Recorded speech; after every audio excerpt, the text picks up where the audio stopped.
રાજેશ્વર મહાદેવ કી જય, નળેશ્વરી માત કી જય, અમીર ભારતી મહારાજ કી જય, સદગુરુ દેવ કી જય, સનાતન ધર્મ કી જય, નમઃ પાર્વતી પતે હર મહાદેવ।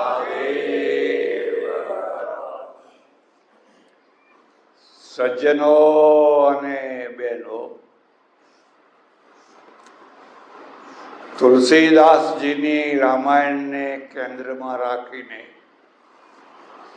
છેલ્લા કેટલાય દિવસથી ભગવાન જેવી મતિ આપે, બુદ્ધિ આપે, શક્તિ આપે એવી ધર્મ ચર્ચા કરવાનો પ્રયત્ન ચાલી રહ્યો છે।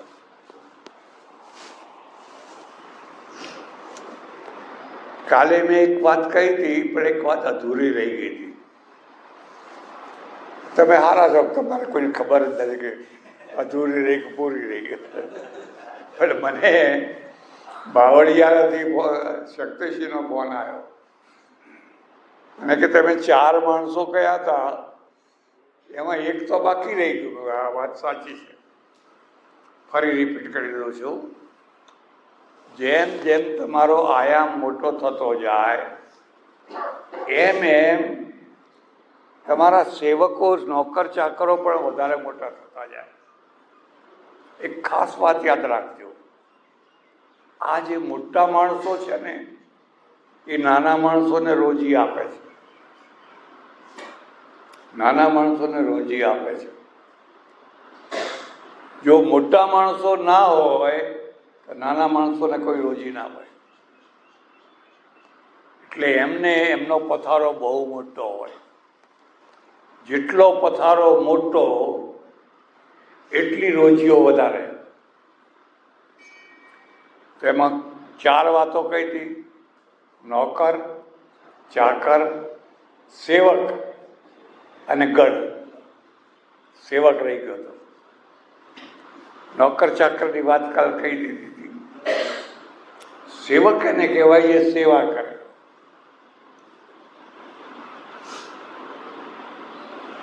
અને આ જે સેવા કરનારા છે અથવા ગણ છે, એકદમ અંતરંગ હોય વ્યક્તિના,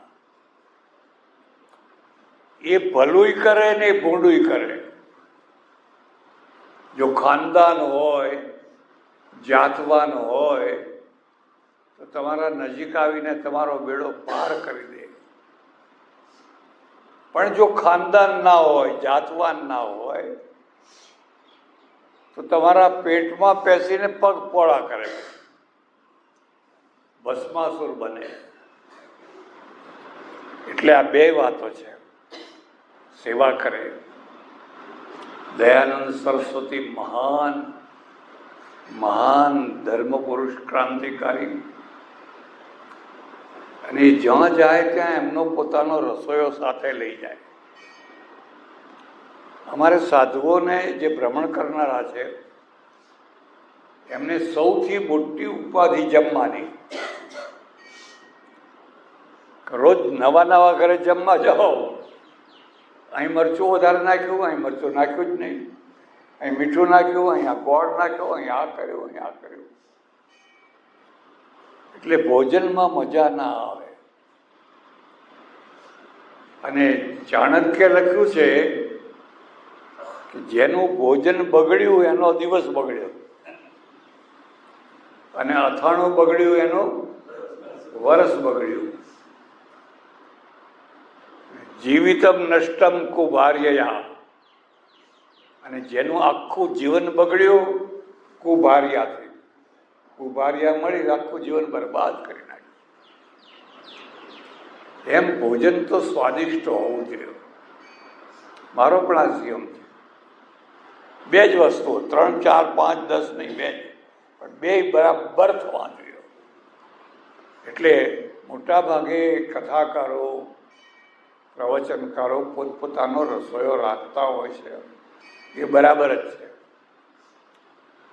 પણ આ રસોઈયો છે ને, જગન્નાથ માટી પગો. ઘણા માણસો માટી પગા હોય, ઘણા સ્ટીલ પગા હોય. સ્ટીલ પગા હોય તો રાવણની સભામાં જઈને પગ રોપી આવે. અંગદ સ્ટીલ પગો હતો એટલે રાવણની સભામાં પગ રોપ્યો હતો. એનામાં કેટલી હિંમત હોય, કેટલી તાકાત હોય. અને માટી પગો હોય, ચૂંટણી આવીને પલટીઓ જેટલી લાલચ આપો, અહીંથી આવીને અહીંથી આવીને અહીંથી આવીને, એ બધા માટી પગા છે. એક ખાસ વાત યાદ રાખજો, માટી પગાનો ઇતિહાસ ના હોય, માટી પગાના પાળિયા ના હોય. કોઈ ગામમાં હોય પાળિયા કોના હોય? જેના સ્ટીલના પગ હોય એના પાળિયા. એટલે જગન્નાથ બહુ સારી રસોઈ બનાવે અને સ્વામીજી ખાલી દાળ ને રોટલી ખાય, બસ બીજું કાંઈ નહીં. દાળ રોટલી, દાળ રોટલી, દાળ. યુપીનું ભોજન. એમાં જોધપુર જવાનું થયું ને જોધપુરની એક વેશ્યા ગોણિકા, એણે જોયું કે આ મારો ધંધો બંધ કરાવી દેશે. આ એક ભાવો આવ્યો છે, એનો એટલો પ્રભાવ છે કે આખો મારો ધંધો ચોપટ કરાવી દેશે, એટલે આનો કોઈ રીતે નાશ કરવો જોઈએ. અને એણે એક દિવસ ચૂપચાપ જગન્નાથની આગળ સોના મોહરી ભરેલી થેલી મૂકી દીધી. આમ આપણી જોઈ, સોના મોહરો જોઈ છે? જોતો જ રહી ગયો હતો. આખી જિંદગીની કામ કરી કરીને મરી જઈશ તો આટલું પૈસા નહીં મળે તને, બોલ લેવા જાય. એક કામ કરવાનું, આ પડીકી સ્વામીજીના દૂધમાં ભેળવી દેવાની. એમાં કઈ મોટી વાત હતી? મેં ભેળવી દીધી, તમે જાણતા હશો. અને થોડા જ સમયમાં મહારાજને ખબર પડી દગો થયો છે. કોણે કર્યો છે? સેવકે, રોજના સેવકે દગો કર્યો છે. પણ એમણે જોયું કે જો મહારાજાને ખબર પડશે તો આનું ચામડું ઉતરી નાખશે. એટલે હવે મારું તો જે થવું હોય થાય, પણ મારે આને બચાવી લેવો જોઈએ. આને બચાવી. જગન્નાથ ખખડાવીને પૂછ્યો તો બધું કહી દીધું. મારી ભૂલ થઈ ગઈ, કોઈ વાત નહીં.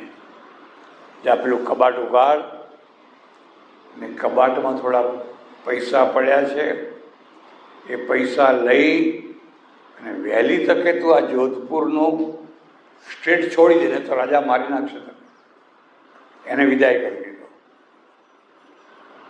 આટલી ઉદારતા, આટલી ક્ષમા વૃત્તિ તમને ભાગ્યે જ જોવા મળશે. એટલે લખ્યું છે ને, સંતને સંત પણ આવે નથી મફતમાં, મફતમાં નથી મળતા. અને પછી તો બધું થયું, બચી ન શક્યા મહારાજ. પણ સેવક છે, અંતરંગ માણસ છે, અને અંતરંગ માણસ ન્યાલ કરી નાખે. અને અંતરંગ માણસ જો કાચા પગનો હોય તો બરબાદ કરી નાખે. એક બીજો મુદ્દો યાદ રાખજો, કોઈ મહાપુરુષ એવા ના હોય જેને દુશ્મન ના હોય. મને બતાવજો કોઈ મહાપુરુષ, ધાર્મિક ક્ષેત્રમાં કે રાજકીય ક્ષેત્રમાં, સામાજિક ક્ષેત્રમાં, જ્યાં તમારું લેવલ ઊંચું ગયું નહીં. કે પેલા ઠીંગુજી છે ને, ઠીંગુજી, એ ઠીંગુજી કાવતરા કરવા. અને દરેક સમાજમાં થોડાક ઊંચા માણસો હોય છે ને થોડા ઠીંગુજી હોય છે.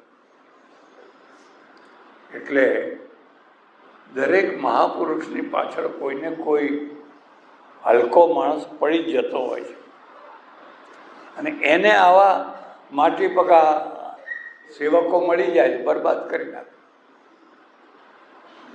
એવું જીસસનું થયેલું.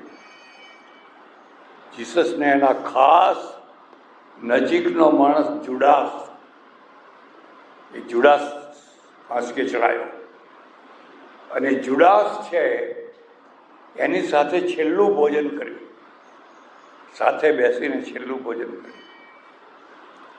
અને ઈસુએ કહ્યું આ તમારામાંથી કોઈ એક આંગળી ના કરી, તમારામાંથી કોઈ એક મને દગો દેશે. વાત પૂરી થઈ ગઈ. એટલે આ સેવક અને એનાથી અંતરંગાયો ગણાયો, એ તો એકદમ તમારો અંતરાત્મા પ્રાણ. એ વાત તો કાલે થઈ ગઈ. હવે આજે જે છે એ થોડી જરા વાતને આગળ વધારવાની છે. પહેલામાં પહેલી વાત તો એ છે શિવ અને પાર્વતી આ કોઈ ઐતિહાસિક વ્યક્તિઓ નથી. શિવના બાપનું નામ ખબર છે? શિવની માનું નામ ખબર છે? એને મા બાપ હોય જ નહીં, એ તો અજન્મા છે. વેદનો જે પરબ્રહ્મ પરમાત્મા છે એને પુરાણકારોએ રૂપ આપી દીધું છે, પૌરાણિક રૂપ આપ્યું છે. અને પૌરાણિક રૂપ આપ્યું એટલે આખો પરિવાર ઉભો કરી દીધો. પરિવાર વિના મજા ના આવે. એટલે પતિ પત્ની બેયને અનહદ પ્રેમ છે. શિવ અને સતી અનહદ પ્રેમ છે. અનહદ પ્રેમ હોય તો પણ થોડું ઘણું વાસણ ખખડે ને ખખડે જ. બિલકુલ વાસણ ન ખખડે એવું તો ખબર નહીં, કોઈ તમારામાં કોઈ હોય તો કહેજો મને. ભાઈ અમારે 50 વર્ષ થયા પણ હજુ સુધી કશું ખખડ્યું નથી, એવું હોય તો મને કહેજો. ખખડે જ, વાસણ ખખડે એની ચિંતા નહીં, પણ બેયમાં 2 ગુણ મોટા છે, યાદ રાખજો. એક વફાદારી, એક ભલે ગમે એટલા ખખડે પણ વફાદારીમાં કોઈ આંચ આવે. એક તો વફાદારી, અને બીજો અનહદ પ્રેમ. અનહદ પ્રેમ, આ 2 ગુણો હોય તો વાસણ ગમે એટલા ખખડ્યા હોય પાછા હતા તને ક્યાં થઈ જાય. આ 2 ગુણો હોય. શિવ અને સતીમાં 2 ગુણો છે. એટલે સતીને જ્યારે પોતાની ભૂલ સમજાઈ, અરે રે મેં મહાદેવનું કહેવું ના માન્યું અને મારે આ દશા થઈ. હવે જો મારો નવો જન્મ થાય, અને થાય જ, આજ મહાદેવને મારે પરણવું છે, મારે બીજો પતિ કરવો, આજ મહાદેવ મારો પતિ. આ અનહદ પ્રેમ, આ પૂરેપૂરી વફાદારી. બીજી તરફ મહાદેવ છે, એને એટલો બધો પ્રેમ છે, એટલો બધો પ્રેમ છે કે સતીનું અડધું બળેલું મળદું ખભા ઉપર નાખી અને રખડવા મળ્યા. એક ખાસ વાત યાદ રાખજો, ગાંડો માણસ હોય ને પગ વાળીને બેસે નહીં, ફરફર કરે. મેં ઘણા ગાંડા જોયા છે, તમે જોયા હશે. એને કંઈક બેસ, ચૂપચાપ બેસ, તમે આમ જાઓ એટલે તરત ફર્યા જ કરે, પગ વાળીને બેસે નહીં.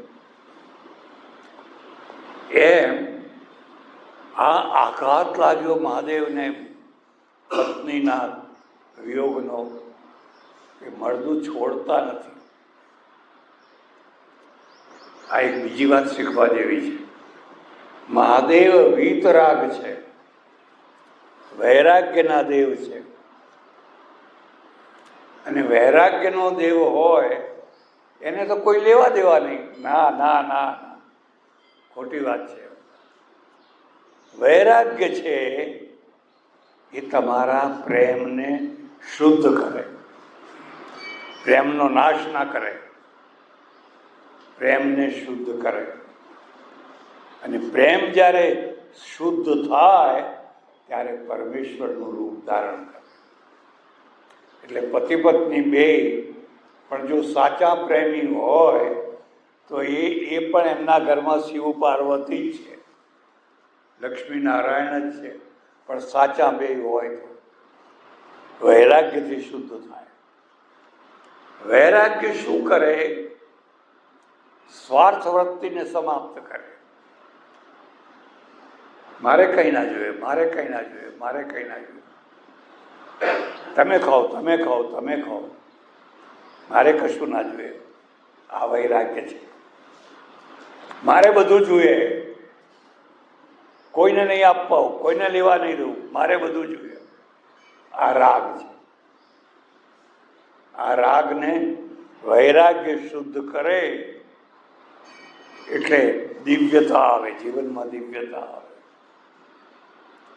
મહાદેવના જીવનમાં પણ દિવ્યતા છે. એક બીજો મુદ્દો યાદ રાખજો. જ્યારે કોઈ બહુ મોટી ઘટના ઘટવાની હોય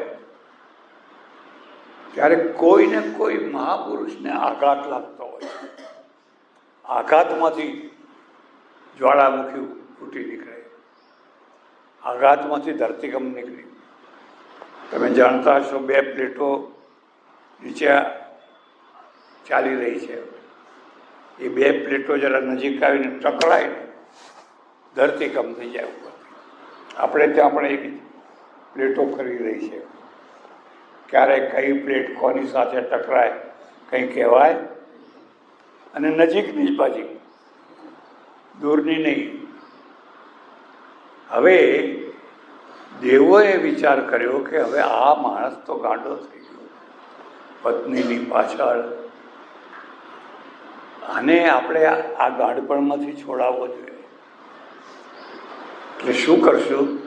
તો કે આ જે પત્નીનું મળદું ઉપાડ્યું છે એના ટુકડા કરો, એનાથી છોડાવો. અને પછી 1, 2, 3, 4, 5, 6, 7, 8 ટુકડા કરતા કરતા કેટલા થયા? 51 ટુકડા થયા. તમે કોઈ વાર વિચાર કર્યો કે આ 51 ટુકડા કેમ થયા? બહુ રહસ્યની વાત છે. સ્ત્રીનું આખું શરીર શક્તિ છે, નારી શક્તિ છે, આખું શરીર શક્તિ છે. અને આખા શરીરમાં 51 પોઈન્ટ એવા છે જ્યાંથી શક્તિનો ઉદ્ભવ થાય છે. રિસર્ચનો વિષય છે, રિસર્ચ કરવું હોય તો કરજો. 51 પોઈન્ટ એવા છે જ્યાંથી શક્તિનો ઉદ્ભવ થાય છે. એ શક્તિના ટુકડા આખા ભારતમાં જુદા જુદા જગ્યાએ નથી. પશ્ચિમમાં ઠેઠ હિંગળાજ માતા, બલુચિસ્તાન છેડો હિંગળાજ માતા, અને પૂર્વમાં ઠેઠ કામાખ્યા, આસામ કામરૂપ દેશ. વચ્ચે કેટલી આવી, અહીંયા ગુજરાતમાં અંબાજી, પાવાગઢ. આ શક્તિઓ છે. જરા સમજો આ વાતને, સનાતન ધર્મને સમજો. આપણા ઋષિ મુનિઓએ, તમે બધા ભ્રમણ કરો અને આખો દેશ જુઓ એટલે 4 ધામ બનાવ્યા, 7 પુરીઓ બનાવી, 68 તીર્થ બનાવ્યા, 12 જ્યોતિર્લિંગ બનાવ્યા અને 51 શક્તિપીઠો બનાવી. હવે માનો કે આ કશું જ ના હોય, 4 ધામે ના હોય, 7 પુરીઓ ના હોય, કશું જ ના હોય, તો તમારે ઘર બહાર જવાનું કોઈ કારણ બને ખરું? તો તમે ઘર બહાર નીકળો જ નહીં. તો તમને જે દેશાટન છે, ભ્રમણ છે, એ ભ્રમણનું જે નોલેજ થવું જોઈએ એ ના થાય. હવે એમને એમ કહ્યું કે ભ્રમણ કરવા જાઓ તો કોઈ ના જાય, અને જાય તો પિકનિક કરવા જાય, પવિત્રતા સાથે, બહુ ઊંચી ભાવના સાથે, હર ગંગે હર ગંગે હર ગંગે. એટલે આખો દેશ આપણો તીર્થ છે. ખ્યાલ આવે છે? આખો દેશ તીર્થ છે. એવી કોઈ ભૂમિ નથી કે જ્યાં પગે લાગવાનું મન ના થાય. એટલે શિવજી છે ને, શિવજીને મળદું પાડી દીધું. હવે નિર્વેદ થઈને કૈલાસમાં જઈને બેસી ગયા. ત્યાં આ બીજો મુદ્દો યાદ રાખજો. આઘાત પછી નિરાશા પછી નિર્વેદ પછી જીવનનો ત્યાગ. જીવનના બે ત્યાગમાં આત્મહત્યા અથવા ક્રિયા ત્યાગ. જે કરતા હતા એવું નથી કહ્યું, ચાલ કંઈ કરવું નથી. કોના માટે કરવું છે? જેના માટે કરવું તો એ તો રહી નહીં. હવે કરીને કરવું છે શું? એટલે સમાધિમાં બેસી ગયા. નળેશ્વરી માતામાં મહાદેવજીનું બહુ સરસ સ્ટેચ્યુ બન્યું. તમે તો બધા જોયા ગયા છો, ના જોયા ગયા હો તો જરૂર જોવા જજો. એવા હવે ઘણી જગ્યાએ બનવા માંડે છે. એકદમ પ્રભાવશાળી. જોતા જ રહી જાઓ. એટલે મહાદેવ નિર્વેદ થઈ ગયા. કંઈ હવે જીવનમાં કોઈ રસ રહ્યો નથી ને કંઈ કરવું નથી. જીવન નાશવાન છે અને હવે મારે કંઈ જોઈતું નથી. પણ દેવોને ચિંતા થઈ.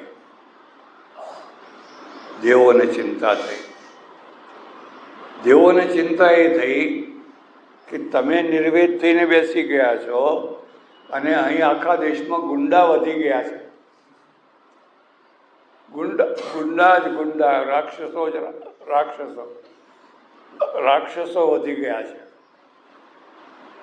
અને આ રાક્ષસો તમારા સિવાય બીજા કોઈનાથી મરવાના નથી. તો હવે વિચાર કરો કે મોક્ષ મેળવવો એ વધારે મહત્વનું કામ છે કે રાક્ષસોનો નાશ કરવો એ વધારે મહત્વનું કામ છે? રાક્ષસોનો નાશ થાય તો જ રામરાજ્ય સ્થાપિત થાય.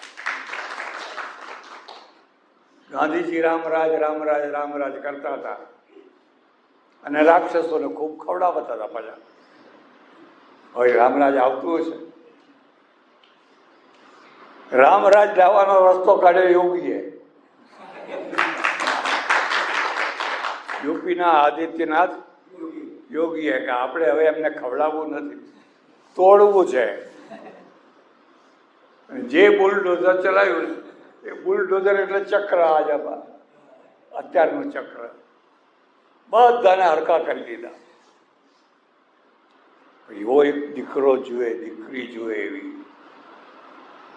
એટલે બીજો મુદ્દો યાદ રાખજો. આપણે ત્યાં જે લગ્ન થાય છે એ લગ્નનો એક હેતુ એવો છે, હે ભગવાન અમારા ઘરમાં 10 પુત્રી ભવ, 10 દીકરા થાય. એક બસ નહીં, 10 દીકરા થાય.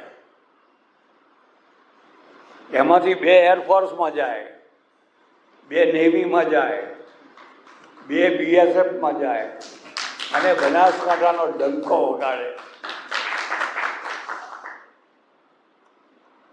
હવે 10 ને દીક્ષા આપી દો. 10 ને કરો દીક્ષા. તો દીક્ષા તો લીધી. માનો કે કદાચ એમનો મોક્ષે મળે, જોકે મળે નહીં, પણ રામરાજ્યની સ્થાપના રામરાજની સ્થાપના તો જે રાક્ષસોનો નાશ કરે એના દ્વારા થાય. તો હવે કરવું શું? એટલે બધા દેવોએ મળીને વિચાર કર્યો કે આ મહાદેવજીને બીજી વાર પરણાવો. આ મુદ્દો સમજવા જેવો છે. એકવાર લગ્ન કર્યા, સતી બળી મરી, હવે વિધુર થઈ ગયા, બીજી વાર લગ્ન કરાવો. બીજી વાર કન્યા ક્યારે? કન્યા એની એ જ છે. એ સતીએ મરતી વખતે કહેલું મારો ફરી જન્મ થાય અને આ જ પતિ મને મળે, મારે બીજો કોઈ પતિ જોઈતો. એ પાર્વતી થઈને જન્મી છે અને એ વ્રત કરવા બેઠી છે, તપ કરવા. મારે બીજો કોઈ પતિ નહીં, મારો મહાદેવ જ મારો પતિ. આ અનન્ય પ્રેમ છે. જ્યાં આ પ્રેમ ગાથા છે.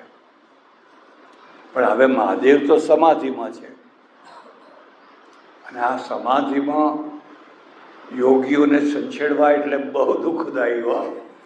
બધા દુર્વાસા એમાં હું આવી ગયો. સારું છે કે તમે બધા દૂરથી પગે લાગો છો. અરે કોઈ શાંતિથી ભજન કરતું હોય અને તમે જેની ગડબડ કરો, વગર જોતી ગડબડ કરો તો મગજ છટકે કે ના છટકે? અને એનાથી નિયંત્રણ થાય. જશો નહીં, હો જશો નહીં, હમણાં ગુસ્સો કરશે, નિયંત્રણ થાય. એટલે બધાએ વિચાર કર્યો કે શું કરશું હવે? આને સમાધિ છોડાવવી છે. અને સમાધિ છોડાવવો હોય તો રસ્તો કયો? છેવટે બધાએ નક્કી કર્યું કામદેવને મોકલો. આ કામદેવ એક એવો દેવ છે, ભલાની સમાધિ ઉતારી નાખે, ભલાની.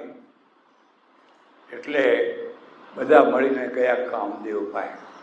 આ પૌરાણિક કથાઓ સમજો, બોધપાઠ લેવા જેવો છે.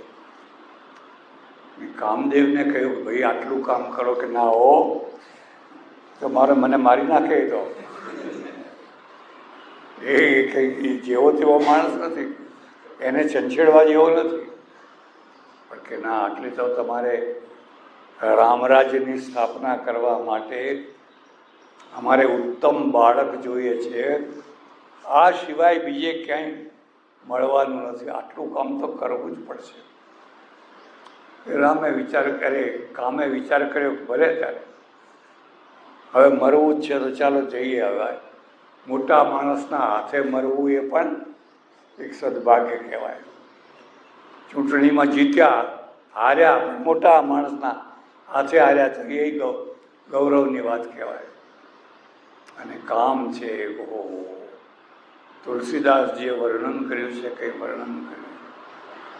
કામે પોતાનું કળાઓ બતાવવા માંડી, એવી બતાવવા માંડી કે જળ ચેતન બધામાં વાસના વાસના વાસના વાસના. એક કામનું મોજું ફરી વળી. એક ખાસ વાત યાદ રાખજો. મોજા હોય છે, મોજા હોય છે. જૈનો જ્યારે પર્યુષણ કરે ને ત્યારે તપના મોજા આવે. એટલે પેલા તપ કરવા બે, પેલા તપ, નાના છોકરા તપ કરે, મોજા છે. મુસલમાનો જ્યારે રોજાના દિવસો આવે રમજાનના, એમને મોજા આવે. મોજા સમૂહ કરે છે. એમ પગપાળા સંઘનાય મોજા આવે. અંબાજી જેવું હોય, બહુચરાજી જેવું હોય, કોઈને બોલાવવા ના પડે, મોજું આવે. એમાં જાત જાતના બધા મોજા આવતા હોય છે. એમાં સૌથી ભૂંડામાં ભૂંડું મોજું વાસનાનું મોજું. એક વ્યક્તિને આવે તે મોજું ના કહેવાય, આખા સમૂહને આવે. મારે અમેરિકા જવાનું થયેલું અને અમેરિકામાં એક આપણું મંદિર, હિન્દુ મંદિર, ને હિન્દુ મંદિરમાં ગયો તો એનો પૂજારી, 50-55 વર્ષનો પૂજારી, એટલે પછી અમે બેઠા વાતો કરીએ. મને કે હું ગુજરાતમાં ફલાણી અહીંયા પેટ માટે આવ્યો છું, 2 પૈસા મળે એટલા માટે આવ્યો છું. મેં કહું ટીવી હોય તો ચાલુ કરો ને, સમાચાર જોઈએ. મને કે ટીવી રાખતો જ નથી. બધાએ આગ્રહ કર્યો પણ કે ટીવી હું રાખતો જ નથી. મેં કહું કેમ એમ ટીવી નથી રાખતા? કે ટીવીમાં તો સારું આવે ને ખોટું આવે, અને ખોટું જોવાનું મન બહુ થાય, સારું જોવાનું મન ઓછું થાય. ખોટું અને હવે મને આ ધોળામાં ધૂળ પડી, હું અહીં ટીવી રાખું અને ખોટું જોઉં, અને મારા અંદર પેલી વાસના જાગે તો મારે તો ધોળામાં ધૂળ પડવા જેવું થાય. મેં કહું આ ખરો પૂજારી છે, આ વૈતરણી પાર કરી જશે. એમાં શું થયું? એમાં શું થયું? એમાં જ બધું થયું. ખબર પડે પછી એમાં બધું થયું. એટલે વાસનાનું મોજું છે ને ફરી વળે. આ કામદેવે એવું મોજું ફેલાયું, ગાય ભેંસ બકરી સાંઢ જે તે બધા ગાંડા થઈ ગયા, ગાંડા થઈ ગયા. નદી ગાડી થઈને દોડવા માંડી. ચારે તા પશુ પક્ષીઓની અંદર. આ તો પરમેશ્વરે બહુ દયા કરી, બહુ દયા કરી કે વાસના ઉપર કંટ્રોલ મૂક્યો. અને કંટ્રોલ કુદરતી છે. આ કૂતરા તમે જુઓ, એટલા વાસનામાં બરબાદ થઈ જાય, પણ એના દિવસો પૂરા થાય પછી કંઈ નહીં. એ મહિનો 2 મહિના જે એનો પીરિયડ હોય, ગાંડા થઈને દોડતા હોય, પછી જુઓ તો કંઈ નહીં. પછી આ ભેગા હોતા હોય, આમ હોય તેમ. કેમ? પીરિયડ પૂરો થઈ ગયો. ગાય ભેંસ બકરી પશુ પક્ષી બધાના પીરિયડ પૂરો થાય એટલે વાત પૂરી. માત્ર ને માત્ર માણસનો જ પીરિયડ નહીં, માણસનો જ પીરિયડ નહીં. એટલે એને ભાગવત સંભળાવવું પડે, એટલે એને કથા સંભળાવવી પડે. પેલાને કથા સાંભળવાની જરૂર, સંયમમાં રહેજો, સંયમમાં રહેજો. અરે એને કંઈ કહેવાની જરૂર જ નથી. કૂતરું ધરેલું હોય ને, પછી શીરો નાખો એ નહીં ખાય, અને કદાચ ખાશે ને ઉલટી કરી દેશે, બીજે જેવી ઉલટી કરી દેશે. એટલે બધે ભગવાને એક એવી વ્યવસ્થા કરી, એકદમ મોજા તણાવ. દરિયામાં મોજા ઉછળતા હોય એના કરતાં પણ મોટા મોટા મોજા ઉછળે, અને એવી વાસનાના મોજા ઉછળતા હોય ત્યારે જો સ્ત્રી પુરુષો કંટ્રોલ વિનાના થઈ જાય તો લવ જેહાદ ઊભો કરે. લવ જેહાદ, આ લવ જેહાદ એમને એમ નથી થતો, કંટ્રોલ વિનાના થઈ જાય તો. એટલે ચારે તરફ હાહાકાર મચી ગયો. બધાએ કહ્યું ક્ષમા કરો, ક્ષમા કરો, ક્ષમા કરો, ક્ષમા કરો. અને કામદેવે જોયું કે હવે મારે જેને લક્ષ્ય છે એના ઉપર તો મારે બાણ હવે સાધવું છે. એનું નામ છે પુષ્પધન્વા. કામદેવનું નામ શું છે? પુષ્પધન્વા. ફૂલનું ધનુષ રાખે છે, ફૂલનું. એટલે આપણા કયો દિવસ આવે છે ને, બધા ફૂલ આપે છે, વેલેન્ટાઇન ડે. એ ફૂલ આપે છે એટલે ધનુષ મારે છે, બાણ મારે છે, તીર મારે છે. મર્યા સમજો. આનું ફૂલ લીધું ને આનું ફૂલ લીધું, આનું ફૂલ લીધું ને આનું ફૂલ લીધું. હવે છરી હલાવો, હવે છરી ચલાવો. બરબાદ થઈ ગયા. પુષ્પધન્વા. એટલે એણે બાણ ચલાવ્યું અને મહાદેવને ખબર પડી. ઓહો! અને મહાદેવે તરત જ તૃતીય નેત્ર ખોલ્યું. તૃતીય નેત્ર, કોઈના ચિત્ર હોય તો જરા જોજો. આખી દુનિયાને 2 આંખો, મહાદેવને 3. પંચવક્ત્રમ ત્રિનેત્રમ ત્રયાયુધમ ત્રિજન્મ પાપ સંહારમ એક બિલ્વમ સમર્પયા. 5 મોઢા હો, કોઈ વાર કઈ શરી વાતો. અને નેત્ર 3, 5 માથા હોય તો 10 આંખો હોય જોઈએ ને. ત્રિનેત્ર, ત્રીજું નેત્ર લાય લાય લાય લાય લાય, કામ બળીને ખાખ થઈ ગયું. બાળવા આવ્યો હતો, આખી દુનિયાને બાળતો હતો, પછી પોતે બળીને ખાખ. હવે એ બળીને ખાખ થયો એટલે એક નવું પ્રકરણ ઊભું થયું. કામની પત્નીનું નામ છે રતિ. રતિને ખબર પડી કે મારો પતિ તો બળીને ખાખ થઈ ગયો. રોતી કકડતી માથા પછાડતી આવી, કોણે બાળ્યો, કોણે મારા પતિને બાળ્યો, કોણે? તો પેલો બેઠો, હજુ ત્રીજું આંખ પૂરી બંધ નથી કરી. અને રતિએ કહ્યું કે મેં શું બગાડ્યું હતું? મારો પતિ છે, એની ભૂલ થઈ ગઈ, પણ એનું પરિણામ તો તમે મને વિધવા બનાવી દીધી. ઘણી વાર આવું બને, સ્ત્રીનો કોઈ વાંક ના હોય, વિધવા. પેલા લડ્યા, એને મારી નાખ્યો, આ વિધવા, મને વિધવા બનાવી દીધી. અને મહાદેવ યાદ રાખજો, તમારા વિના દુનિયા ચાલશે, મારા પતિ વિના દુનિયા નહીં ચાલે. જો દુનિયામાંથી કામ ઉઠી ગયો, દુનિયા ખતમ થઈ ગઈ. કામથી દુનિયા ચાલે છે. મહાદેવે કહ્યું કે આ વાત તો સાચી છે, પણ જા, હવે હું તને એક બીજું વરદાન આપું છું. મહાદેવ બીજું વરદાન આપ્યું. મહાદેવ બસ તરત જ વરદાન, ઓમ નમઃ શિવાય, ઓમ નમઃ શિવાય. તમારી ધૂન જામીને એક વરદાન મળ્યું. હવે આ અનંગ કહેવાશે. અનંગ, અંગ નહીં. અંગ કરાશ, અંગ બળી ગયું. હવે આજથી આનું નામ અનંગ. અને સ્મર એટલે યાદ કરો કે હાજર. સ્મર એટલે યાદગીરી. એને યાદ કરો ગમે ત્યાં. તમે સૂતા હોને યાદ કરો, મંદિરમાં બેઠા હોને યાદ કરો, અહીં સત્સંગમાં બેઠા હોને યાદ કરો.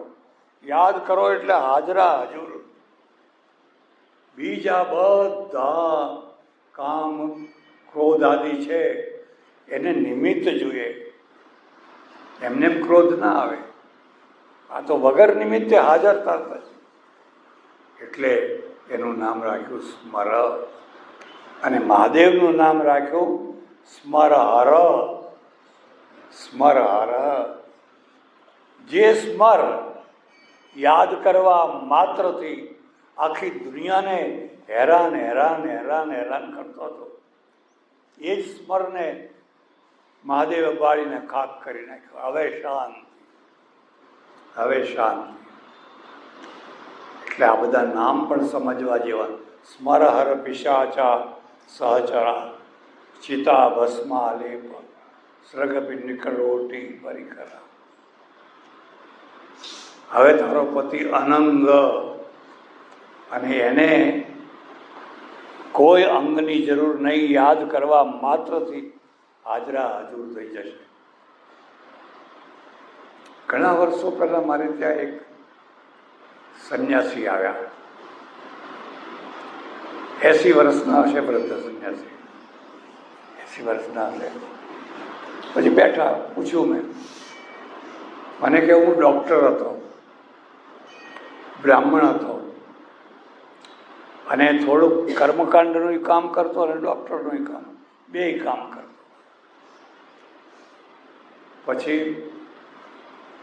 પછી કે ઉંમર થઈ 75 વર્ષ, એટલે સંન્યાસ લઈ લો, સંન્યાસ લઈ લો. સંન્યાસ વિના મજા ના આવે છે. એટલે મેં સંન્યાસ લેવાનો વિચાર કર્યો. પણ અમારા ગામમાંથી એક રજપૂત છે,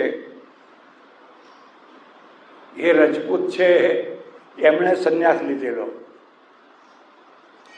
અને એકવાર આવ્યા એ 80-85 વર્ષના.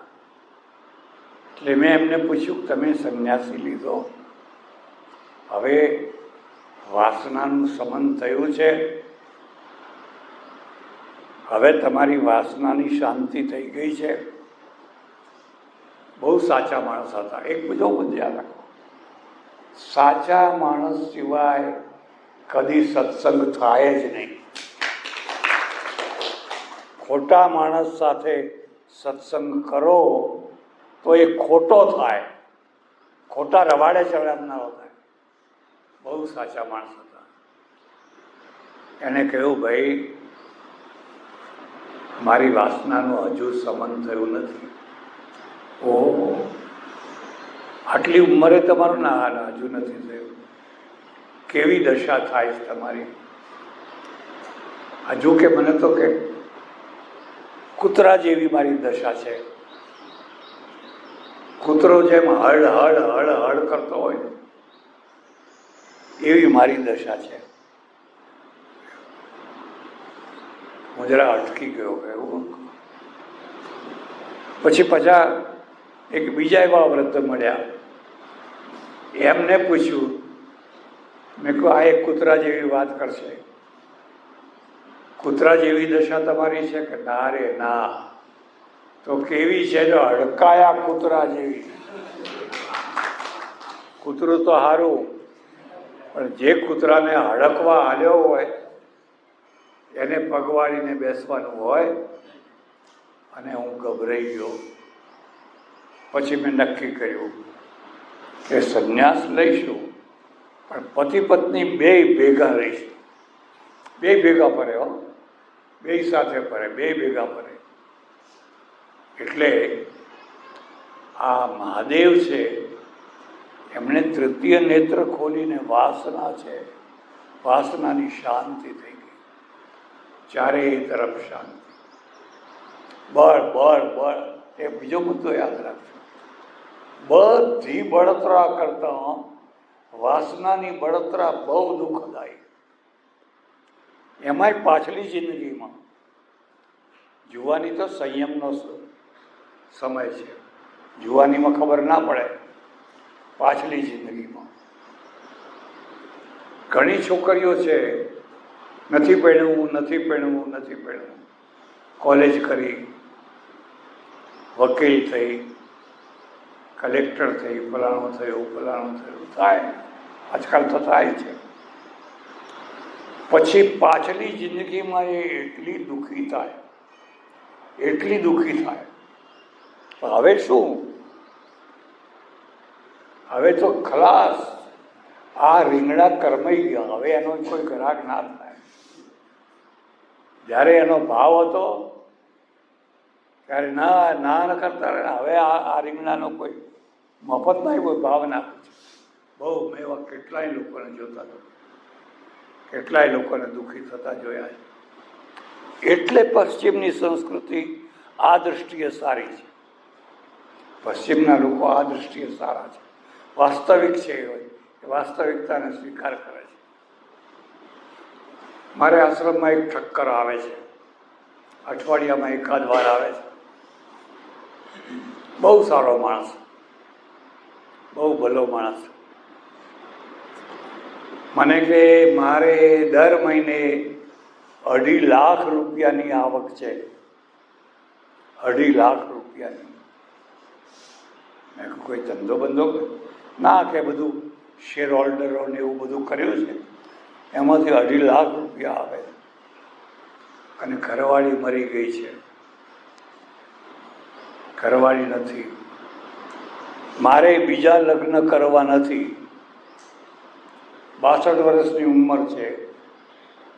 લોકો પાછળ પડ્યા છે, કરી લો ને. મેં તમને જરૂર લાગતી હોય તો કરી લો, પણ કે ના, મારે નથી કરવા. તમે આજ્ઞા કરો. કે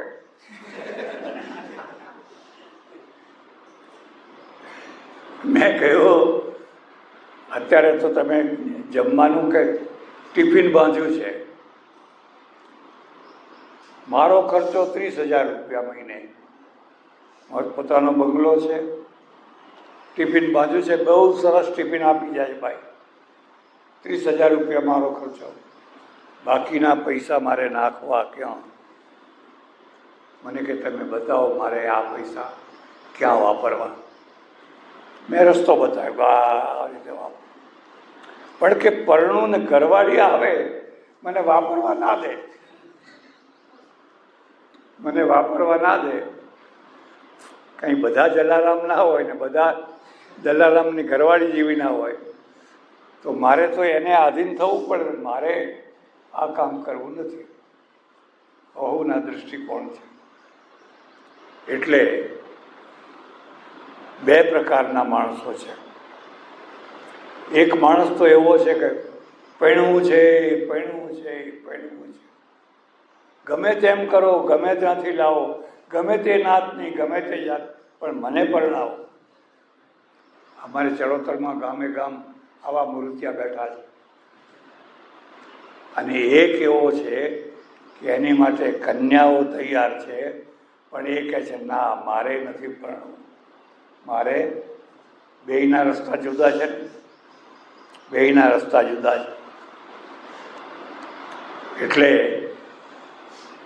કામદેવે કહ્યું કે આ માણસની સમાધિ ભંગ કરી, હું બળીને ખાક થઈ ગયો બો.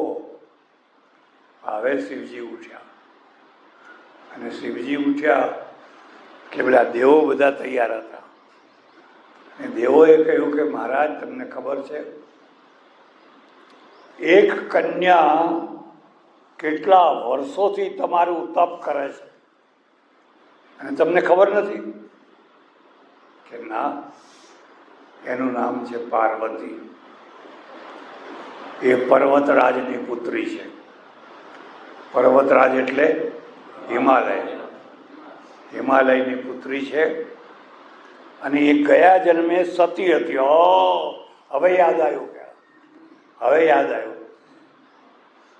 એ કેટલા વર્ષોથી તપ કરે છે, ઊભા પગે એક પગે ઊભી રહીને તપ કરે છે, જાત જાતના તપ કરે છે. એટલે આ સ્ત્રીઓ તપ કરે છે. તમે જોજો ચોમાસું આવે ને, ગૌરી વ્રત કરે ને, ફલાણું વાવ આજ ઊભી ચોથ છે, આજ આડી ચોથ છે, આ ચાલુ વ્રતો ચાલુ જ હોય, ચાલુ જ હોય છે.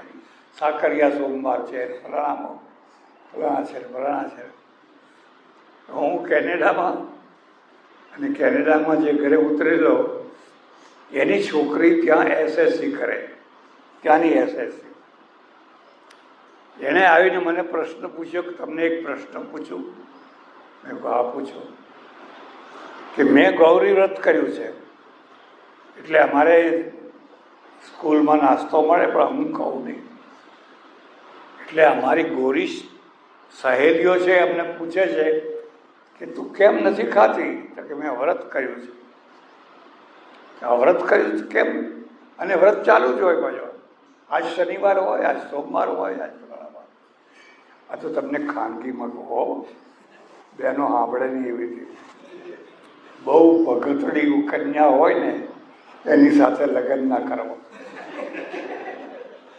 તમને હરખી રીતે ખાવા નહીં દે. એ ભૂખી રહેશે, તમને ભૂખી રાખશે. કોઈ વારી હારી આવી જશે કહેવાય નહીં, અહો ભાગ્ય કહેવાય. એટલે તું જ્યારે જુઓ ત્યારે આ કેમ વ્રત કરે છે? મને એ ગોરી છોકરીઓએ પૂછ્યું છે કે તમે આ વ્રત કેમ કરો છો? હું તમને પૂછું છું કે અમે આ ગૌરી વ્રત કેમ કરીએ છીએ? મેં કહું તાર મમ્મીને પૂછ. એની મમ્મીને પૂછ્યું તો મેં કરતા હતા, મારી મમ્મી કરતી હતી, મેં કર્યું. આખા મોહલ્લાવાળા કરતા હતા, બધું કર્યું. ખબર નથી કેમ કરે. મેં કહ્યું એટલા માટે કરવાનું કે સારો વર મળે, એટલા માટે. ગોરમાનો વર કેસરીઓને નદીએ નાવા જાય, મારી ગોરમાં એવા એવું ભજન ગાયા. સારો વર મળે એટલા માટે. હે કે હા, તો આ છોકરા કેમ નથી કરતા? છોકરાને ગૌરી વ્રત કરતા જોયા કે નથી કરતા? કારણ કે એમને તો જે કન્યા મળશે એ હારી જશે. આ તો હોમાં એક જ હારો હોય છે, એટલે ખોડવાનું હોય છે. આવું સમાધાન કર્યું એટલે પેલી ગોરી છોકરીઓ આ તો બહુ વન્ડરફુલ કહ્યું, હવે અમે કરશું એમ કે, હવે અમે કરશું. કારણ કે સારો વર મળ્યો એટલે આખી દુનિયાનું ઐશ્વર્ય મળ્યું. અને જો કુપાત્ર મળી ગયો તો દુઃખનો પાર નહીં. એટલે શિવજીને માંડ તૈયાર કર્યા અને કહ્યું ભલે તમારી ઈચ્છા છે તો હવે તમે વાત આગળ તો કાલે વધારશું. રાજેશ્વર દેવ નરેશ્વરી અમીર ભારતી સદગુરુ સનાતન નમઃ પાર્વતી હર મહાદેવ.